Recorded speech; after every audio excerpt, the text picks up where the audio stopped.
clair non non c'est Ousmane clair. Sonko moom mi ngi. donc kooku depuis 2024 maa ngi la koy wax. waaw ci confrontation lañ jëm. waaw.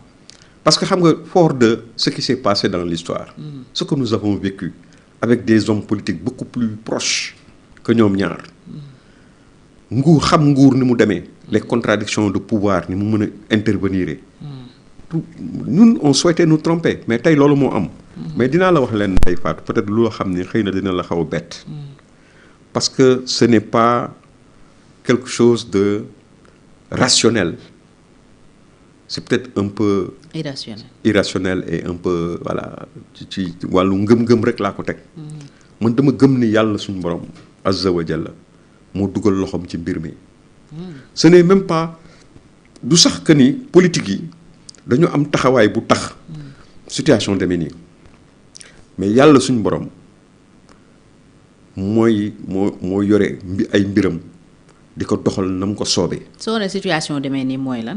c'est-à-dire rupture bi am entre ñaar ñi. et dans ces conditions man dama gis la main de Dieu y a du divin là-dedans. te gis nga de plus en plus gis nga ba plus en plus ñuy dem. loolu dafa taxaw di am ñu koy jàngat di ko wax ba tey ñu egsi fi ñu teg nga xam ni dañu toll ci ay point de non retour une rupture totale moo am seen diggante.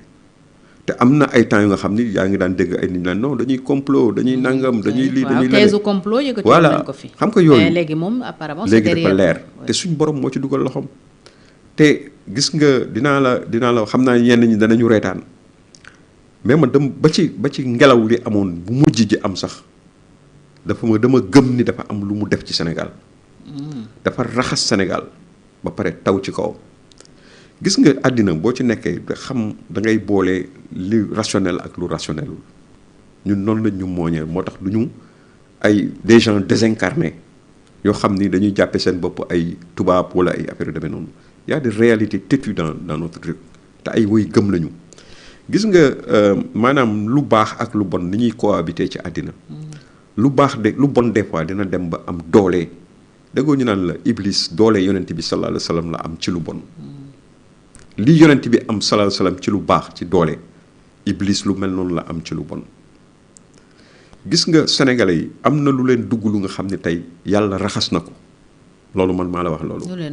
lu leen duggoon mooy à travers une personne ou des personnes maanaam am na lu leen dugg lu nga xam ne lu négatif loo xam ni jëmewul Sénégal ku baax.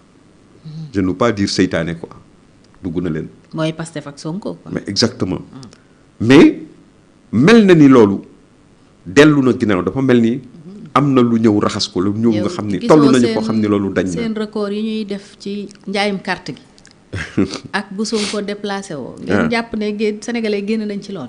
waaw mais xam nga yaa ngi janook image yi nga xam ni moom la ñuy wax ci njaayum carte yi et véritablement ku gis Pastef na mu daan def démb ak bërki démb ak vraiment dimanche boobu bu ñu leen gisee ci banlieue dakaroise bi ci naaj gu tàng wi ñuy daw avec des cortèges yoo xam ne kenn topp leen kenn lu dul ay badauds et des gamins ci banlieue bi am na non des gamins et des badauds il faut décrypter les images les regarder les zoomer pour te rendre compte que il n'y avait que des badauds et des gamins des garnements des jeunes garçons yoo xam ni coow maanaam ku am sa bayri bukki boo leen rombee ñu topp la loolu moo fa am gis nga les chiffres yi ñuy annoncé yu fantaisistes yi ñuy annoncé ci ay affaire njaayum carte tu as vu les amants de cartes de Pastef ci ay sën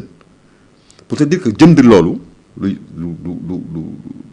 du baromètre du ne parce que am na ñu nga xam ne mën nañu ñëw jënd ko ba pare def ko noonu tu l'as vu jënd ko ba pare yóbbu ko ci ay sën photo ko n'est-ce pas mais mieux comment est-ce que ngeen di lire tey cette vague de défection boo xam dafa mel ni coronavirus avec des cas communautaires et des cas contacts journalièrement nga koy gis les cas contacts c'est les comment dirais-je Gagny Lansana Gagny Diop les gens qui étaient dans le machin et qui quittent là-bas wala capitaine Touré ñooñu ay cas contact lañu mais les cas communautaires c'est les JPS la jeunesse patriotique les jeunes waaw qui Il y a beaucoup en de départs. masse. Oui. Mais aujourd'hui, le président les reçoit.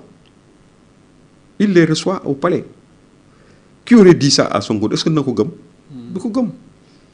aujourd'hui, à l'Assemblée nationale, on parlait de 20 députés. Aujourd'hui, on parle de 50 députés. Plus on va avancer, plus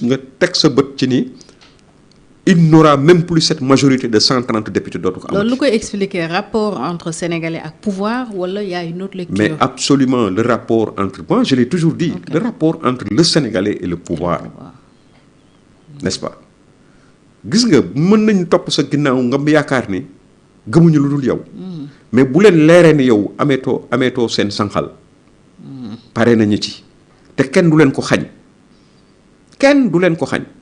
tu as vu amna ay commentaires yu ñuy wax naan Birame Souleye par exemple l'excellent Madiambal l'a relayé quand Birame Souleye disait à l'autre mais yow yaangi assemblée mais ñun nak lan lañu yor voilà tu as vu oui amna ministre yu mu jël dans son cabinet mais amnañu mu jël dans son cabinet oui. Il peut pas prendre tout le monde. Et puis quelqu'un a dit que ñooñu sax amuñu salaire mais bon. Allons voir. Xam nga ko amé caisse noire ou plus de 50 millions xam nga 50 lan. Kooku xam nga ni mën nga ci sa caisse noire mën nga ci expliquer lu voilà mën nga leen compal.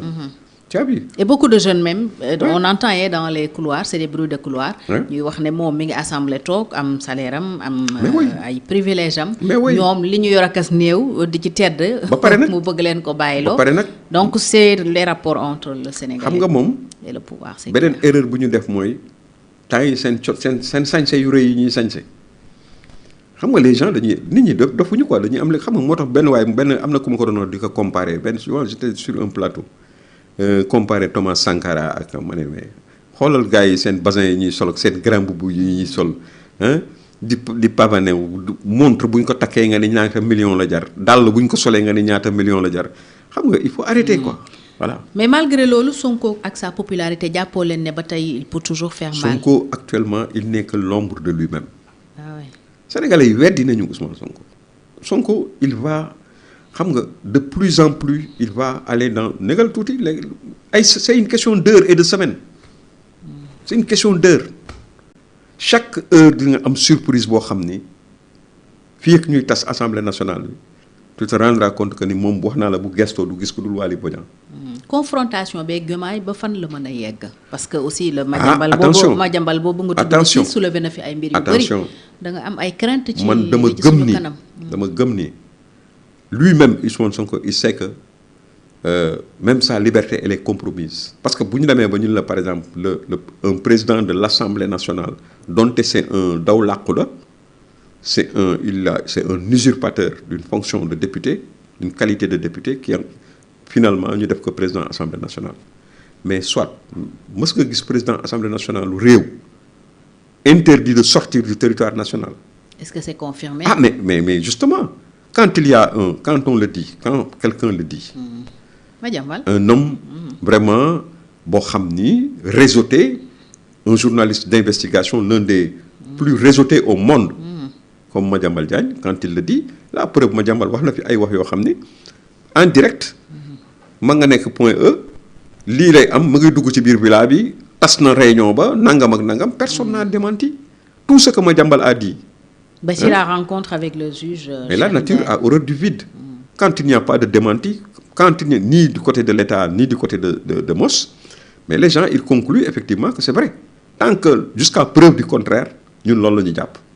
Et aussi, on l'a vu aussi, nous avons dem ci ay barab yo xamni dafa wara genn réew mi en tant que président assemblée mu délégué nit mu dem, n'est-ce pas? À 2 reprises on l'a vu. Donc ñun japp nañ ni aujourd'hui il est interdiction de sortie bobu tant que taxawu ñu gis que mu génn réew mi wala mu taxaw wéddi lolu ñun japp nañ ni lolu mo deug mo am n'est-ce pas? Donc est-ce que ça c'est une situation inédite? Mais si ça s'avère vrai, pardon, un président de l'Assemblée nationale interdit de sortir de son territoire, mais ça veut dire que lui il a un pas d'or et un pas en prison. Et compte tenu de la gravité des accusations faites par Madiambal Diagne et par d'autres, pour des questions de sécurité de notre pays, pour des questions de voilà fondamentalement parce que pour être un homme voilà policé mënuma yegg ci yenn yi quoi. parce que yooyu du wax bu yiw. yàlla bu mu am loolu.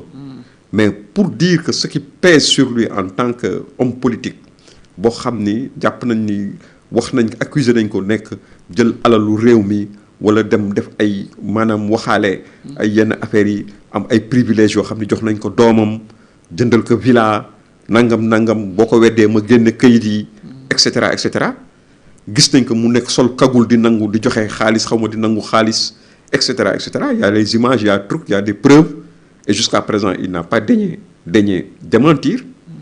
Je pense que si tous ces dossiers-là, si ces dossiers s'avèrent vrais, mais il est bon pour le bagne.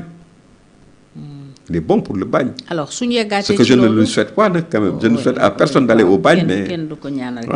Voilà. Mais si nous ci lolu yaakaaro tam mu indi situation d'instabilité bi nga xamné président peut-être mom la yag daw depuis lors parce que beaucoup disent il a été dans les couloirs il a été très prudent. Waaw su bayé yu bari jall s'il a laissé couler c'est vraiment au nom de la stabilité du pays.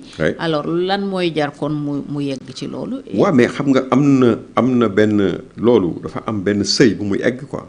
Dafa am ben niveau bo xamni dafa am ay yoo xam ne day nekk ayu jàmm quoi ay yu jur jàmm lay doon quoi et dana fekk peut-être ci tact bi mu gérer mbir mi dina dem ba peut-être amoindrir les risques de débordement nga xam ne peut-être du doon comme ni mu demee woon parce que à ce rythme ni mu demee nii il est en train de vider Pastef de sa substance président Diomaye aujourd'hui ñi ko xeeboon ñëpp ci manam taxawayam ak yu demee noonu motax man dama gëm ni loxo suñ borom mo ci tek loxo parce que gëmuma ni c'est ça comment dirais-je son expertise politique Diomaye waaw moko may lu melni mais amna taxaway bu nga xamni sincérité bu nga xamni bu ko habité honnêtement c'est quelqu'un bu nga xamni man dama gëm ni même s'il s'est trompé il s'est trompé de manière voilà